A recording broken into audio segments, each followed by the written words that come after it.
Hi students, welcome to Chem Free tutorial. In this video, let's see class 9 Science Exploration Chapter 8 Journey Inside the Atom Part 2. இந்த நியூக்ளியஸ்குள்ள என்ன இருக்கு அப்படின்னு பார்க்கும்போது இதுல என்ன இருக்கு, பாசிட்டிவ் சார்ஜ் இருக்கு. அதே மாதிரி ஆட்டம்தோட முக்கியமான இடத்துல என்ன இருக்கு, அதோட மாஸ் இருக்கு அப்படின்னு சொன்னாங்க. அப்ப எலக்ட்ரான்ஸ் என்ன பண்ணுது, உட்காத நியூக்ளியஸ் சூரியன் எப்படி கோள்களை சுற்றி வருதோ அந்த மாதிரி சுத்தி வருது. அதால இதுக்கு பேர் என்னன்னு சொன்ன பிளானட்டரி மாடல் அப்படின்றத பார்த்தோம். அதே மாதிரி உட்கருவோட அளவு, ஓகே, அந்த நியூக்ளியஸோட அளவு என்ன அப்படின்னு பார்க்கும்போது இது ரூதர்ஃபோர்ட் கண்டுபிடிச்சாரு. என்னன்னா அதோட வந்து 10⁻⁻10 மீட்டர். அதே மாதிரி அது இங்க என்ன பார்த்தோம், டயாமீட்டர் அப்படின்னு சொல்லுவோம் இல்லையா, calculate the diameter of an atom. அதே மாதிரி டயாமீட்டர் ஆஃப் நியூக்ளியஸ் அப்படின்னு சொன்னாரு. ஓகே, அதாவது ஆட்டம் வந்து 10⁻⁻10 மீட்டர், நியூக்ளியஸ் வந்து 10⁻⁻15. அதாவது நியூக்ளியஸ் வந்து ஆட்டமை விட என்ன 1,00,000 மடங்கு என்ன ஆகுது, சின்னதா இருக்கு. அதாவது ஒரு ஆட்டம் அப்படின்றது 100 மீட்டர் அகலமா இருக்கக்கூடிய ஒரு கிரிக்கெட் மைதானம் பெருசு அந்த அளவுக்கு இருந்ததுன்னா அதோட மையத்துல இருக்கக்கூடிய நியூக்ளியஸோட அளவு என்ன அப்படின்னு சொல்லும்போது ஒரு மிளகு, அதாவது ஒரு பிளாக் பெப்பர் அளவு மட்டும்தான் இருக்கும். அப்ப இதன் மூலமா என்னன்னு சொல்லணும், ஒரு நியூக்ளியஸ் அப்படின்றது எவ்வளவு சின்னது அப்படின்றத பத்தி தெரிஞ்சுக்கலாம். Next, ready to go beyond அப்படின்ற டாபிக்ல can you calculate how many atoms would be needed to make the sheet of paper that 0.1 millimeter thick like once in your notebook. அதாவது 0.1 millimeter தடிமனா இருக்கக்கூடிய ஒரு காகிதத்துல எத்தனை அணுக்கள் அடுக்கப்பட்டிருக்கும் அப்படின்னு சொல்றாங்க. அப்ப காகிதத்தோட தடிமன் அப்படின்னு பார்க்கும்போது ஓகே, அதோட திக்னஸ் பார்க்கும்போது 0.1 millimeter சொல்றாங்க. அப்ப என்ன ஆகும், 10⁻⁻4 metre. Okay, 0.1 millimeter is equal to 10⁻⁻4 metre. Okay, அதே மாதிரி ஒரு நியூக்ளிய அணுவோட diameter அப்படின்னு பார்க்கும்போது if the diameter of an atom is 10⁻⁻10 meter, the sheet is 0.1 millimeter, that is 10⁻⁻4 meter thick. Number of atoms equal to 10⁻⁻4 meter divided by 10⁻⁻10 meter, எவ்வளவு வரும், 10⁻6 அப்படின்னு சொல்றாங்க. அப்ப ரெண்டுத்தையும் டிவைட் பண்ணோம்னா மொத்தம் எவ்வளவு வருது, 10 lakhs. 10⁻6 அப்படின்றது எவ்வளவு வரும், 10 lakhs. அதாவது ஒரு காகிதத்தோட தடிமன்ல ஒரு காகித ஒரு ஷீட்டோட திக்னஸ் எவ்வளவு இருக்கும் அப்படின்னு பார்க்கும்போது 10 lakhsோட என்ன இருக்கும், ஆட்டம்ஸ் ஒன்னு மேல ஒன்னா அடுக்கப்பட்டிருக்கும் அப்படின்றத சொல்றாங்க. This is about 1 million atoms need to be stacked together. When these atoms come together, they form the solid materials we see, touch. What we feel simple sheet is actually a vast assembly of tiny building blocks, all neatly arranged. It's an amazing how the unseen atomic world shapes everything we see. அதாவது வந்து இதன் மூலம் என்ன இருக்கு, அதாவது வந்து ஒரு ஷீட்டை நம்ம ஜஸ்ட் டச் பண்றோம், அதுல எத்தனை ஆட்டம்ஸ் இருக்கு, 10 lakhs atoms வந்து ஒண்ணு மேல ஒண்ணு அடிக்க வச்சிருக்கிறத நம்மளால என்ன இருக்கு, இது உண்மையிலே என்ன இருக்கு, that is neatly arranged. It's an amazing, ஆச்சரியமானது. Okay, that is atomic world shapes everything we use and we see and use every day. Next, think as scientist அப்படின்ற டாபிக்ல observe figure 8.4 of the gold foil experiment. Predict the observation you would expect if the gold foil of an experiment was made thicker. Also draw a simple diagram to show the observation you expect. அதாவது இங்க வந்து என்ன கொடுத்திருக்காங்க, இந்த gold ஃபாயில இன்னும் கொஞ்சம் thickness அதிகமா இருந்தா என்ன நடந்திருக்கும், அப்ப என்ன இருக்கும், அப்ப என்ன ஆகும், அதாவது வந்து அதிகமான ஆல்பா பார்ட்டிகல்ஸ் என்ன ஆகும், டிஃப்ளெக்ட் ஆகும். அதே மாதிரி அதிகமா இருக்கிற ஆல்பா பார்ட்டிகல்ஸ் என்ன ஆகும், பவுன்ஸ் பேக் ஆகி வரும். அதே மாதிரி நேரா போகக்கூடிய பார்ட்டிகல்ஸ் என்ன ஆகும், நம்பர்ஸ் குறையும். Compare the thin foil versus thick foil. How does the thickness affect the chances of hitting the nucleus? இங்க pass and ponder அப்படின்ற பத்திரம் என்ன கொடுத்துருக்காங்க, what do you think would happen if alpha particles are replaced with the negatively charged particles in Rutherford gold experiment? அதாவது வந்து இந்த alpha பார்ட்டிகல்ஸ்க்கு பதிலா என்ன இருக்கு, அதாவது நெகட்டிவ்லி சார்ஜ் ஆல்பா பார்ட்டிகல்ஸ் பதிலா நெகட்டிவ்லி சார்ஜ்டு பார்ட்டிகல்ஸ் ரூதர்ஃபோர்ட் எக்ஸ்பெரிமெண்ட்ல கொடுத்திருந்தா என்ன நடந்திருக்கும் அப்படின்னு சொல்றாங்க. அப்ப அதாவது வந்து நெகட்டிவ்லி சார்ஜ் பார்ட்டிகல்ஸ் என்ன ஆகும், உள்ளுக்குள்ள என்ன இருக்கு, பாசிட்டிவ்லி சார்ஜ் நியூக்ளியஸ் இருக்கு. இது நெகட்டிவ்லி சார்ஜ் நியூக்ளியஸ் இருந்ததுன்னா என்ன ஆகும், ஒன்னோட ஒன்னு அட்ராக்ட் ஆகும், அதால அவரோட பாத் மாறும் அப்படின்னு சொல்லலாம். Rutherford found that when an alpha particle bounce back sharply, how does this single surprising result completely rule out Thomson blood pudding model of an atom? அதாவது சில ஆல்பா ரேஸ் என்ன திரும்பி வருது ஏன் அப்படின்றது தாம்சனோட மாதிரி தவறானது அப்படின்னு சொன்னாங்க. அப்ப தாம்சனோட மாடல் பிரகாரம் என்ன நேர்மின்னோட்டம், அதாவது வந்து பாசிட்டிவ்லி சார்ஜ் ஃபுல்லா பரவி இருந்ததுன்னா ஆல்பா பார்ட்டிகல்ஸ் என்ன பண்ணாது, திரும்பி வர முடியாது. ஆனா சில துகள்கள் திரும்பி வந்ததால என்ன ஆகுது, இங்க நேர் பாசிட்டிவ்லி சார்ஜ் ஒரு சின்ன பார்ட் மட்டும் தான் இருக்கு. தாம்சன் என்ன சொன்னாரு, ஒரு ஸ்பியர் ஒரு ரவுண்ட் ஃபுல்லாவே ஏதாவது ஒரு வாட்டர் மெலான்ல இந்த ரெட் கலர் ஃபிளஷ் எல்லாமே என்னன்னு சொன்னாரு, ஒரு பாசிட்டிவ்லி சார்ஜ்னு சொன்னாரு. அப்ப அந்த மாதிரி இருந்ததுன்னா திரும்பி வர முடியாது. அதால பாசிட்டிவ்லி சார்ஜ் ஒரு ஆட்டத்துக்குள்ள என்ன இருக்கு, ஒரு கம்மியா தான், ஒரு சின்ன எக்ஸ்ட்ரீம்லி ஸ்மால் போர்ஷன்ல மட்டும்தான் இருக்கு அப்படின்றத நிரூபிக்கிட்டான்.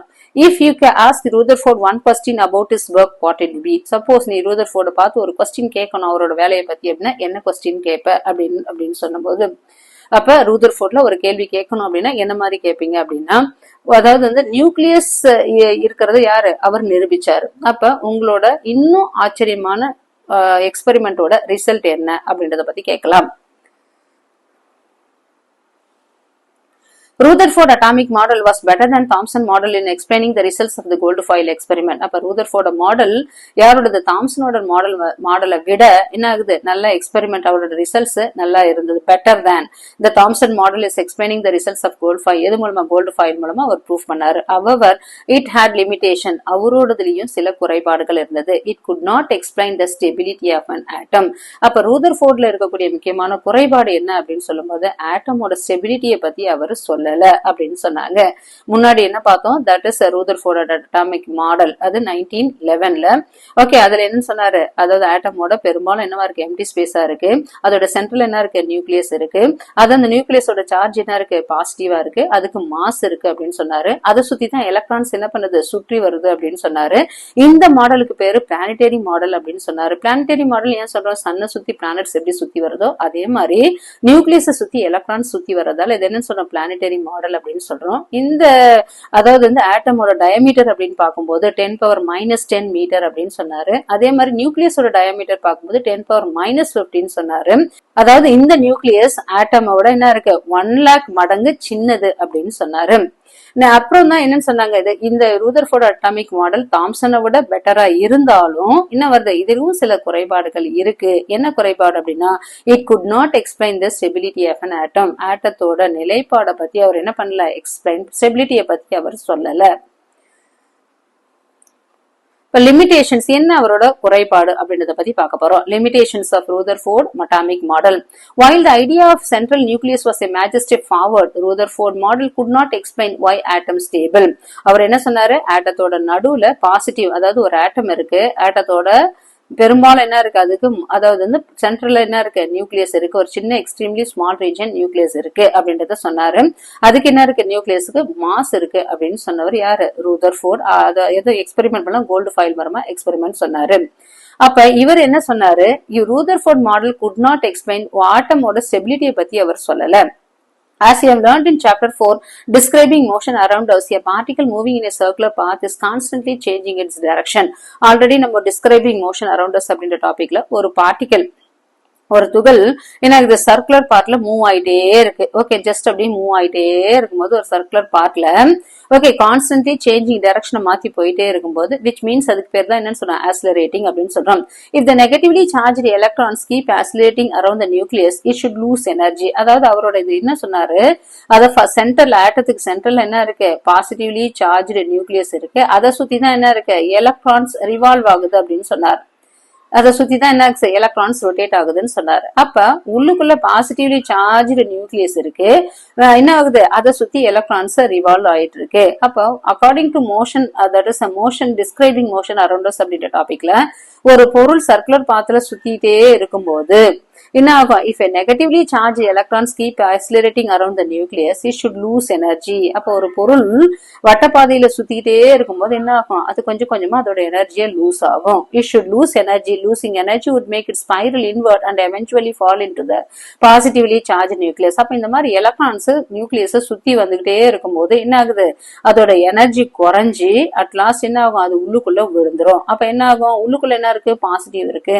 அப்ப இந்த நெகட்டிவ் வந்து உள்ள விழும்போது the entire atom collapse ஆயிடும். So eventually fall into the positive charge nucleus. If that really happens, the atom would collapse and would not exist. atomன்ற ஒண்ணே இருக்காது. But in reality atoms are stable. ஆனா actually atoms அப்படின்றது என்ன, ஒரு stable, நிலையானது. That's why matter around us stay intact. அதாவது மேட்டர்ன்றது ஒண்ணு உருவாச்சு. This means that Rutherford model was not completely correct.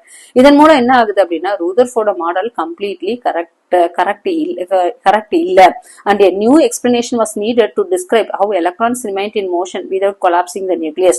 அப்ப நம்மளுக்கு ஒரு புது வகையான ஒரு எக்ஸ்பிளனேஷன் தேவைப்படுது. எதுக்கு அப்படின்னு சொல்லும்போது அப்ப எலக்ட்ரான்ஸ் வந்து நியூக்ளியஸை சுத்தி வர்றதுக்கு ஓகே வித்வுட் கொலாப்ஸ் ஆகாம நியூக்ளியஸை கொலாப்ஸ் ஆகாம எலக்ட்ரான்ஸ் எப்படி நியூக்ளியஸை சுத்தி வரும் அப்படின்றது ஒரு புது மாதிரியான ஒரு எக்ஸ்பிளனேஷன் தேவைப்படுது. But before we come to that you need to know about what subatomic particles and proton discovered by named by Rutherford. இதுக்கு முன்னாடி அப்ப இதை பத்தி தெரிஞ்சுக்கணும் அப்படின்றது முன்னாடி நமக்கு என்ன இருக்கு சப்பாட்டாமிக் பார்ட்டிகல்ஸ்க்கு கீழே வருது subatomic particles proton discovered and named by Rutherford. இதுதான் என்னன்னு சொல்றாரு ரூதர்ஃபோர்ட் நேம் பண்ண புரோட்டானை பத்தி தெரிஞ்சுக்கணும். அடுத்து மீட் எ சயின்டிஸ்ட் அப்படின்ற டாபிக்ல born in New Zealand, that is Born in New Zealand, Ernest Rutherford moved to Cambridge to work with J.J. Thomson and later became known as the father of nuclear physics. He discovered the subatomic nucleus and explained how some elements naturally break down, for which he won 1908 Nobel Prize in Chemistry, and 1911 he proposed the nuclear model of an atom. His portrait now appears on New Zealand's that is Pound. இவர் பிறந்த இடம் New Zealand. இங்கிலாந்தோட Cambridge நகர்ல J தாம்சனோட அவர் work பண்ணாரு. First என்ன பண்ணாரு ஆட்டமோட nucleus அவர் கண்டுபிடிச்சாரு. அதாவது father of nuclear physics அப்படின்னு சொல்றாரு. 1908 அவர் கெமிஸ்ட்ரிக்கான நோபல் பிரைஸ் வாங்கினாரு. 1911 அவர் நியூக்ளியர் மாடலை ஃபர்ஸ்ட் வச்சாரு. அதால இருந்தாலும் நியூசிலாந்துல ₹100 நோட்டு கரன்சில அவரோட போட்டோ இடம்பெற்றிருக்கு. Discovery of protons. Okay, protons ஓட கண்டுபிடிப்பு அப்படின்றத பத்தி பார்க்கலாம். Rutherford showed that the nucleus carries positive charge which comes from the particles called protons. Okay, Rutherford first என்ன கண்டுபிடிச்சாருன்னா நியூக்ளியர் சார்ஜஸ். ஓகே, அணுவோட சென்டர்ல அதாவது ஒரு ஆட்டமோட நியூக்ளியஸ்ல இருக்கக்கூடிய பாசிட்டிவ் சார்ஜ் எதால ஏற்படுகிறது அப்படின்னா புரோட்டான்ஸ் அப்படின்ற ஒரு பார்ட்டிகலால தான் ஏற்படுது அப்படின்றத சொன்னாரு. Rutherford showed that nucleus carries positive charge which comes from the particles called protons. அதுக்கு பேரு புரோட்டான் சொன்னாரு. Protons are much heavier than electrons and possess a charge equal and opposite to that of electrons. இப்ப புரோட்டான்ஸோட சார்ஜும் எலக்ட்ரான்ஸோட சார்ஜும் compare பண்ணும்போது புரோட்டான்ஸோட charge என்ன ஆகுது கொஞ்சம் கனமா இருக்கு, ஹெவியரா இருக்கு எது எலக்ட்ரானை கம்பேர் பண்ணும்போது. and possess charge equal and opposite to that of electrons. அப்ப புரோட்டான்ஸ் அப்படின்றது என்னன்னா பாசிட்டிவ் சார்ஜ் இருக்கு, அது எலக்ட்ரான்ஸை விட என்ன இருக்கு கொஞ்சம் ஹெவியரா இருக்கு, அது எங்க இருக்கு நியூக்ளியஸ்ல இருக்கு அப்படின்னு சொன்னாரு. அப்ப அணு எப்போது ஒரு ஆட்டம் வந்தது எப்போது நியூட்ரலா இருக்கும் அப்படின்னு பார்க்கும்போது அதோட புரோட்டான்ஸோட எண்ணிக்கையும் எலக்ட்ரான்ஸோட எண்ணிக்கையும் சேமா இருந்ததுன்னா அப்போ ஒரு ஆட்டம் என்னவா இருக்கும் நியூட்ரலா இருக்கும் அப்படின்னு சொன்னாரு. and possess a charge equal and opposite to that of electrons. For an atom to be electrically neutral, the number of protons must be equal to the number of electrons. For example, helium atom எடுத்துக்கிட்டோம்னா ஹீலியத்துக்கு என்ன இருக்கு 2 அப்படின்னு சொல்றோம். that is 2 4. Helium அப்படி எடுத்துக்கிட்டோம்னா அதுக்கு என்ன இருக்கு 2 புரோட்டான்ஸ் இருக்கு 2 எலக்ட்ரான்ஸ் இருக்கு. while a sodium has 11 protons and 11 electrons. அதே மாதிரி சோடியம் எடுத்துக்கிடும் போது 11 புரோட்டான்ஸ் இருக்கு 11 ஈக்குவலா இருக்கு. இதுல ஹீலியத்துல 2 புரோட்டான் இருக்கு 2 எலக்ட்ரான் இருக்கு. சோடியத்திலயும் 11 புரோட்டான் இருக்கு 11 எலக்ட்ரான்ஸ் இருக்கு. since the total positive charge equal to the total negative charge, அதால பாசிட்டிவ் சார்ஜும் நெகட்டிவ் சார்ஜும் ஈக்குவலா இருக்கும். the helium or sodium atoms are so electrically neutral. Similarly, all the atoms are electrically neutral. இப்ப நம்ம சொல்றோம் இல்லையா ஹீலியமும் சோடியமும் நியூட்ரலா இருக்கு அப்படின்னு சொல்ற மாதிரி எல்லாவோட ஆட்டம்ஸ் எல்லா எலிமெண்ட்ஸும் என்னவா இருக்கு எல்லா ஆட்டம்ஸும் எலக்ட்ரிக்கலி நியூட்ரல் அப்படின்றத சொல்லியிருக்காங்க. சோடியத்துல 11 புரோட்டான்ஸ் எலக்ட்ரான்ல 11 புரோட்டான்ஸ். அப்ப சோடியம் நியூட்ரலா இருக்கு. அதே மாதிரி ஹீலியத்துல 2 புரோட்டான்ஸ் 2 எலக்ட்ரான்ஸ் இருக்கு. ஹீலியமும் என்ன இருக்கு ஸ்டேபிளா இருக்கு. அப்ப அதால நியூட்ரல் ஆட்டமா இருக்கு. அதே மாதிரி எல்லா ஆட்டமும் என்னவா இருக்கும் நியூட்ரலா தான் இருக்கும். நெக்ஸ்ட் பாஸ் அண்ட் பாண்டர் அப்படின்ற டாபிக்ல assertion and reasoning கொடுத்திருக்காங்க. Rutherford concluded that most of the mass of an atom is concentrated in a small region at the center is called a nucleus. Already நம்ம சொன்ன மாதிரி தான் ஒரு ஆட்டத்துல small region என்ன இருக்கு பாசிட்டிவ்லி சார்ஜ்டா இருக்கு, அது என்னன்னு சொல்ற நியூக்ளியஸ்னு சொல்றாரு. அப்ப reasoning according to Thomson model the electrons are embedded in a uniformly distributed positive charge sphere. அப்ப choose the correct option. அதாவது இங்க என்ன கொடுத்திருக்காங்க ரூதர்ஃபோர்ட் என்ன சொன்னாரு ஒரு ஆட்டத்துல பெரும்பாலான மாஸ் என்னவா இருக்கு நியூக்ளியஸா இருக்கு அப்படின்னு சொன்னாரு. நெக்ஸ்ட் அது ட்ரூ. நெக்ஸ்ட் ரீசனிங் என்னன்னு சொன்னாருன்னா, தாம்சனோட மாடல் பிரகாரம் எலக்ட்ரான்ஸ் என்ன இருக்கு, ஒரே சீராக என்ன இருக்கு, பாசிட்டிவ் சார்ஜ் கொண்ட ஸ்பியர்ல இருக்கு அப்படின்னு சொல்றாரு. அப்ப இதுவும் ட்ரூ தான். ஆனா இந்த காரணம் என்ன இருக்கு, அசர்ஷனுக்கு ஏத்த ரீசனா இல்ல. அப்ப என்னன்னு சொல்லலாம், that is second one, both A and இது B is the correct answer. Both A and R R true. ரெண்டுமே ட்ரூ தான். இதுவும் ட்ரூ, இதுவும் true. But this reason is not correct for the assertion. Both A and R are true, but R is not the correct explanation of A. Okay, A ஓட correct explanation கிடையாது அப்படின்னு சொல்லலாம். Next, Bohr's model of an atom. Okay, போரோட model. Okay, இது வரைக்கும் என்ன படிச்சோம்? First யாரு? Thomson model. First John Dalton. Next யாருன்னா Thomson model. Next Rutherford model. Next போரோட மாடல். ஓகே, அவரோடது போரோட மாடல், போரோட அட்டாமிக் மாடல் பத்தி பார்க்க போறோம். Okay, to explain why atoms are stable, Niels Bohr proposed a new model of an atom. Okay, நமக்கு ஏற்கனவே சொன்ன மாதிரி why atom ஏன் ஸ்டேபிளா இருக்கணும், Niels Bohr proposed a new model of the atom in 1913. Okay, 1913ல ஃபர்ஸ்ட் அவர் என்ன பண்ணாரு, ஒரு மாதிரி model of an atom explain பண்ணாரு. அக்கார்டிங் டு போர், அவரோட போர் பிரகாரம் electrons do not move randomly around the nucleus. Okay, இதுதான் என்னன்னு சொல்றோம், நம்ம நியூக்ளியஸ் இருக்கு இல்லையா, நியூக்ளியஸ் இதை சுத்தி தான் என்ன வருது, எலக்ட்ரான்ஸ் சுத்தி வருது அப்படின்னு சொல்லுவோம். இந்த எலக்ட்ரான்ஸ் ரேண்டமா சுத்தி வரல, என்ன வருது, around the nucleus, but follow the fixed circular path, ஒரு சர்க்குலர் பாத்ல தான் சுத்தி வருது. இந்த சர்க்குலர் பாத்துக்கு பேர் தான் ஸ்டேஷனரி ஸ்டேட்ஸ் சொல்லலாம், ஆர்பிட்ஸ் சொல்லலாம், அதர்வைஸ் ஷெல் அப்படின்னு சொல்லுவோம். அப்ப ஃபர்ஸ்ட் என்னன்னு சொன்னாரு, போரோட மாடல். அதாவது போரோட மாடல் போர் புதுசா ஒரு நியூ அட்டாமிக் மாடலை சொல்றாரு. அப்ப ரூதர்ஃபோர்டோட மாடல்ல என்ன சொல்ல வரல அப்படின்னு பார்க்கும்போது, ரூதர்ஃபோர்ட்ல என்ன ஸ்டெபிலிட்டியை பத்தி சொல்லல. ரூதர்ஃபோர்ட்ல இருக்கக்கூடிய மிகப்பெரிய குறை அப்படின்னு பார்க்கும்போது அவரோட ஆட்டமோட ஸ்டெபிலிட்டியை பத்தி சொல்லல. அதால போர் வராரு. அதே மாதிரி போர் என்ன சொல்றான்னா, எலக்ட்ரான்ஸ் ஏன் உட்கருல விழாம நிலையா சுத்துது அப்படின்றத ரூதர்ஃபோர்டோட மாடல்ல எக்ஸ்பிளைன் பண்ண முடியல. அப்ப இதுக்கு பதில் சொல்றதுக்கு தான் யார் வராரு, நீல்ஸ் போர். அவரோட ஃபர்ஸ்ட் ஒரு புதிய அட்டாமிக் மாடலை அவர் வைக்கிறாரு. அப்ப அவரோட முக்கியமான கருத்துக்கள் என்னன்றதான் இப்ப பாத்துட்டு இருக்கோம். அதாவது electrons do not move randomly, electrons உட்கருவு அதாவது நியூக்ளியஸை சுத்தி வரும்போது, ஓகே, உட்கருவு அதாவது நியூக்ளியஸை சுத்தி எந்த பாதையிலும் சுழாது. ஆனா என்ன ஆகுது, ஒரு குறிப்பிட்ட சர்க்குலர் ஆர்பிட்ஸ்ல மட்டும்தான் அது என்ன ஆகுது, சுற்றும். இந்த சர்க்குலர் ஆர்பிட்டுக்கு பேரு தான் ஷெல்லுன்னு சொல்லலாம், ஸ்டேஷனரி ஸ்டேட்ஸ் சொல்லலாம், ஆர்பிட்ஸ் சொல்லலாம் அப்படின்னு சொல்றாரு. And in each shell the electrons has a definite amount of energy, so these shells are called energy level. அப்ப ஒவ்வொரு ஷெல்லையும், இது ஒரு ஷெல் இருக்கு, இது ஷெல் நம்பர் 1 2 3 4, இதுதான் ஷெல்லுன்னு சொல்றாரு. இந்த ஷெல்லையும் ஒவ்வொன்னுலயும் ஒரு டெஃபினட் அமௌண்ட் ஆஃப் எனர்ஜி இருக்கும். அதுக்கு பேரு தான் என்னன்னு சொல்றாரு அவரு, எனர்ஜி லெவல் அப்படின்னு சொல்றாரு. These shells are represented by the letters. அப்ப இந்த ஷெல்லுக்கு பேர் என்னன்னா, இந்த ஒவ்வொரு ஷெல்லும் ஒரு லெட்டர்ல சொல்றோம். ஃபர்ஸ்ட் ஒன் இருக்கிறது K, நெக்ஸ்ட் ஒன் இருக்கிறது L, நெக்ஸ்ட் ஒன் இருக்கிறது M, அடுத்து ஒன்னு N. அப்ப K, L, M, N அப்படின்னு சொல்றாரு. So these shells are represented by the letters K, L, M, N by the numbers n is equal to 1 2 3 4. அப்ப K ன்றது n is equal to 1, L ன்றது n is equal to 2, M ன்றது n is equal to 3, M ன்றது n is equal to 3, N ன்றது n is equal to 4. So electrons can revolve only in these allowed shells and not in between them. அப்ப electrons எல்லாமே okay, அப்ப ஒவ்வொரு ஷெல்லுலயும் என்ன இருக்கும், electrons, ஒவ்வொரு ஷெல்லுல இருக்கக்கூடிய ஒவ்வொரு எலக்ட்ரான்ஸுக்கும் என்ன ஆகுது, ஒரு குறிப்பிட்ட எனர்ஜி இருக்கும். அப்ப இந்த எனர்ஜியை தான் எனர்ஜி லெவல் அப்படின்னு சொல்றோம். அப்ப இதுதான் எனர்ஜி ஷெல்லுன்னு சொல்றோம். ஃபார் எக்ஸாம்பிள் கே ஷெல் அப்படின்னு வரும்போது, K ஷெல் அப்படின்னு வரும்போது என்ன வரும், n is equal to 1.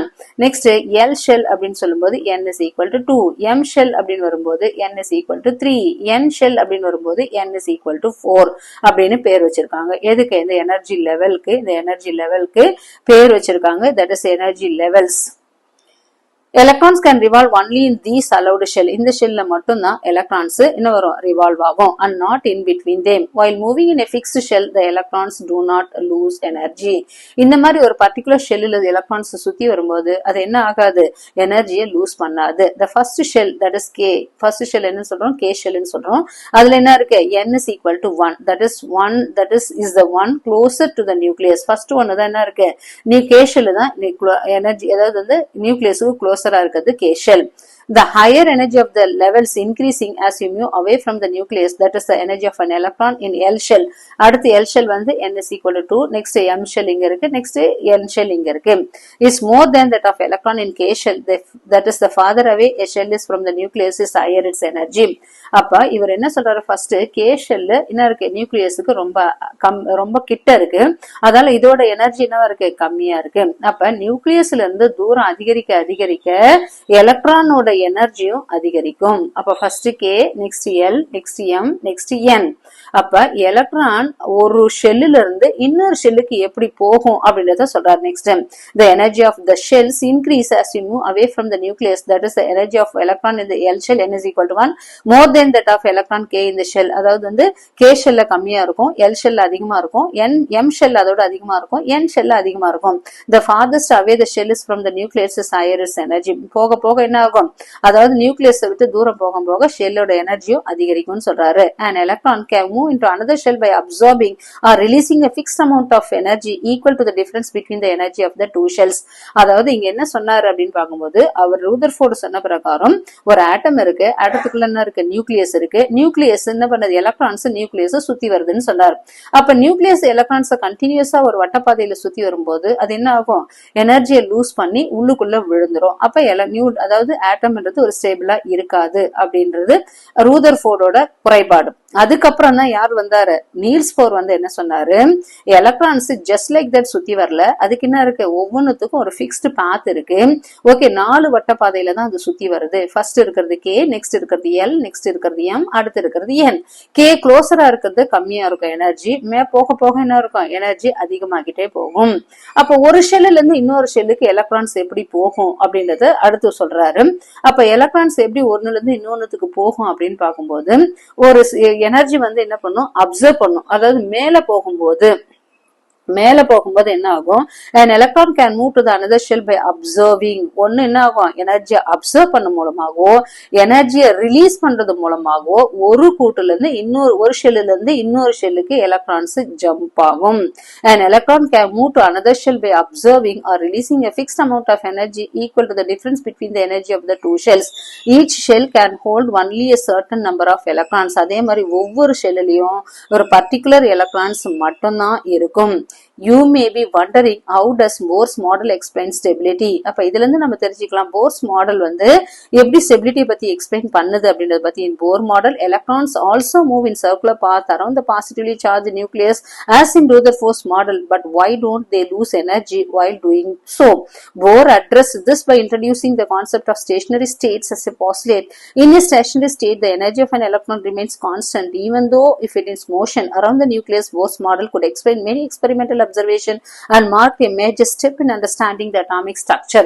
அதாவது ஒண்ணுத்துல இருந்து இன்னொன்னுக்கு போகும்போது ஒன்னு அப்சர்வ் பண்ணும் எனர்ஜியை, இன்னொன்னு ரிலீஸ் பண்ணும். அப்ப ரெண்டுமே என்ன இருக்கு, இந்த ரெண்டு ஷெல்லுக்கும் என்ன இருக்கு, எனர்ஜி டிஃபரன்ஸ் சமமா இருக்கும் அப்படின்னு சொன்னாரு.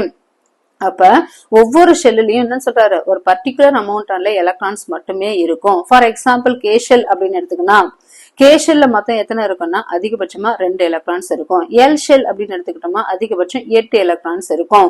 For example when n is equal to 1, next n is equal to 2. Okay, அப்ப நெக்ஸ்ட் ஒன்னு என்ன இருக்கும், இது ஃபார்முலா என்னன்னா 2n² அப்படின்னு சொல்றாரு. Okay, 2n² n is equal to 1 எவ்வளவு number of electrons 2. n is equal, that is n is equal to 2 னா 2 into 2² எத்தனை எலக்ட்ரான்ஸ், 8 எலக்ட்ரான்ஸ்.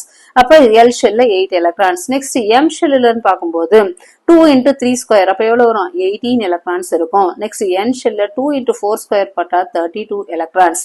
அப்ப K ஷெல்ல அதிகபட்சம் 2 எலக்ட்ரான், L ஷெல்ல அதிகபட்சம் 8 எலக்ட்ரான், M ஷெல்ல அதிகபட்சம் 18 எலக்ட்ரான் and N ஷெல்ல அதிகபட்சம் 32 எலக்ட்ரான்ஸ் இருக்கு அப்படின்னு சொன்னவரு யாரு, நம்ம நீல்ஸ் போர். அப்ப இவரோட மாடல் பிரகாரம் எலக்ட்ரான்ஸ் என்ன பண்ணும், தொடர்ந்து என்ன பண்ணும், ரிலீஸ். அதாவது வந்து ரூதர்ஃபோர்டோட மாடல்ல எலக்ட்ரான்ஸ் தொடர்ந்து என்ன பண்ணணும், ஆற்றல எனர்ஜியை என்ன பண்ணணும், லூஸ் பண்ணிக்கிட்டே இருக்கணும். அப்ப போர் என்ன சொன்னார் அப்படின்னு பார்க்கும்போது, எலக்ட்ரான்ஸ் தன்னோட ஸ்டேஷனரி ஸ்டேட்ல இருக்கிற வரைக்கும் என்ன ஆகாது, அதோட எனர்ஜியை இழக்காது. அப்ப எலக்ட்ரான் என்ன ஆகாது, உள்ள நியூக்ளியஸுக்குள்ள விழாது. அப்ப ஆட்டம் என்னவா இருக்கும், ஸ்டேபிளா இருக்கும் அப்படின்னு இந்த ரூதர்ஃபோர்டோட குறைய சரி பண்ணவர் யாரு, நீல்ஸ் போர். அப்ப மீட் எ சயின்டிஸ்ட் அப்படின்ற டாபிக்ல Niels Bohr was the first professor professor of physics at Copenhagen University, Denmark. He was curious about how atoms exist because the old models could not explain why electrons stay around the nucleus without collapsing. His explanation of the atomic structure provided more clarity. Niels Bohr received the Nobel Prize in 1922 for his work on the structure of atom. அப்ப Denmark நாட்டை சார்ந்தவர் தான் யாரு? Niels Bohr. இவர் ரூதர்ஃபோர்டோட மாதிரில இருந்த அந்த limitations குறைய வந்து சரி பண்ணாரு. 1913ல தன்னுடைய மாடலை வெளியிட்டாரு. 1922ல பிசிக்ஸ்க்கான நோபல் பிரைஸ் வாங்கினாரு.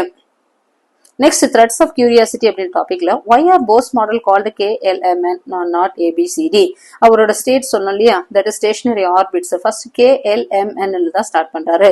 ஏன் ABCD இருந்து ஸ்டார்ட் பண்ணல அப்படின்னு கேக்குறாங்க. The naming came from early X-ray experiment by the physicist Charles Barklam, who called the first observed X-ray line K. He did not start naming from A to leave the room for possible discovery of a series earlier than K series. Although none were found, Bohr adopted the same notation for atomic shell. அப்ப first அதாவது வந்து Charles பர்க்லா X கதிர், அவர் எக்ஸ்னு ஒரு பேர் வச்சார். அவர் ஒரு ரேஸை கண்டுபிடிச்சு அவர் என்ன அதுக்கு பேர் என்னன்னு சொல்றாரு, எக்ஸ் அப்படின்னு சொல்லிட்டாரு. அதான இன்னைக்கு வரைக்கும் அது என்ன எக்ஸ்ரே அப்படின்னு சொல்லுது. அப்ப அதே மாதிரி இவரும் என்ன பண்ணாரு, ஃபர்ஸ்ட் அவரோட ஃபர்ஸ்ட் ஷெல்லுக்கு கே அப்படின்னு பேர் வச்சாரு. அதுக்கப்புறம் அடுத்தடுத்து என்ன இருக்கு, LMN அப்படின்னு கண்டினியூ பண்ணாரு. அப்ப அதே பேரு போரும் என்ன இருக்கு தன்னோட மாடலுக்கும் யூஸ் பண்ணாரு. அப்ப போரோட மாடலோட ஃபர்ஸ்ட் இம்பார்ட்டன்ஸ் அப்படின்னா என்ன அப்படின்னு பார்க்கும்போது, later, even Bohr model were found to have limitations, and yet another model, the quantum mechanical model, was proposed. You will learn more about in higher grades. இவரோட மாடல்லையும் சில லிமிடேஷன்ஸ் குறைபாடுகள் இருந்தது. அதுக்கப்புறம் தான் குவாண்டம் மெக்கானிக்கல் மாடல்னு ஒன்று வந்தது. இதை பத்தி நம்ம ஹையர் கிளாஸஸ்ல நம்ம படிக்கலாம். அப்ப போரோட மாடல் அப்படின்னு பார்க்கும்போது, போரோட மாடல்ன்றது ஸ்டெபிலிட்டியை பத்தி சொல்லுது. எலக்ட்ரான்ஸ் என்ன பண்ணுது, நியூக்ளியஸ்ல விழல அப்படின்றத எக்ஸ்பிளைன் பண்ணுது. அப்ப மேலும் சில குறை இருந்தா கூட அது என்ன குவாண்டம் மெக்கானிக்கல் மாடல் உருவாச்சு. அதன் மூலமா என்ன பண்ணாங்க, ஹையர் கிரேட்ஸ்ல நம்ம படிக்கலாம் அப்படின்னு சொல்லியிருக்காங்க. அப்ப இதுல முக்கியமா இந்த டாபிக்ல நம்ம முக்கியமா படிக்க இந்த பேஜ்ல முக்கியமா கொடுத்திருக்கிறது 1930ல நீல்ஸ் போர் தன்னோட அட்டாமிக் மாடலை பத்தி ரிலீஸ் பண்ணாரு. அதுல என்ன சொன்னாரு, எலக்ட்ரான்ஸ் ஒரு குறிப்பிட்ட ஷெல் இல்லைன்னா ஆர்பிட்ஸ்ல மட்டும்தான் என்ன வருது, சுத்தி வருது அப்படின்னு சொன்னாரு. அந்த ஷெல்லுக்கு பேரு KLMN அப்படின்னு பேர் வச்சாரு. கே ஷெல் அப்படின்றது எனர்ஜி, அதாவது நியூக்ளியஸுக்கு க்ளோசரா இருக்கிறது. என் ஷெல்ன்றது நியூக்ளியஸோட அதிகம் தூரத்துல இருக்கிறது. அப்ப அது N=1, N=2, N=3, N=4 பேர் வச்சாரு. அப்ப கே ஷெல் என்ன இருக்கு, நியூக்ளியஸுக்கு கிட்ட இருக்கிறதால அதோட எனர்ஜி ரொம்ப கம்மியா இருக்கு. அதே மாதிரி நியூக்ளியஸ்ல இருந்து அதிகரிக்க தூர டிஸ்டன்ஸ் அதிகரிக்க அதோட எனர்ஜி என்ன இருக்குது, அதிகரிக்குதுன்னு சொன்னாரு. அப்ப எலக்ட்ரான் வந்து என்ன பண்ணுது, அதோட எனர்ஜியை ஒண்ணு எப்படி மெது மூலமா ரிலீஸ் பண்ணும், இல்ல அப்சர்வ் பண்ணி, அதாவது வந்து எனர்ஜிய அப்சர்வ் பண்றது மூலமாக மேல் ஷெல்லுக்கும் அதே மாதிரி ரிலீஸ் பண்றது மூலமாக கீ ஷெல்லுக்கும் வருது. ஒரு எலக்ட்ரான்ஸ் அதாவது லோவர் லெவல்ல இருந்து ஹையர் லெவலுக்கு போகும்போது எலக்ட்ரான்ஸ் வந்து லோவர் லெவல்ல இருந்து ஹையர் லெவல் போகும்போது எலக்ட்ரான்ஸை என்ன பண்ணும், அப்சர்வ் பண்ணும். அதே மாதிரி ஹையர்ல இருந்து லோவருக்கு வரும்போது எலக்ட்ரான்ஸை ரிலீஸ் பண்ணும் அப்படின்னு சொல்றாரு. எலக்ட்ரான்ஸ் அதாவது தன்னோட ஷெல்லுல இருக்கிற வரை அது என்ன பண்ணாது, எனர்ஜிய ரிலீஸ் பண்ணாது. அதனால அது நிலையா இருக்கும். அதுக்காக 1922ல நீல்ஸ் போர் பிசிக்ஸுக்கான நோபல் பிரைஸ் வாங்கினாரு. அது வரைக்கும் இந்த டாபிக்ல கொடுத்திருக்காங்க.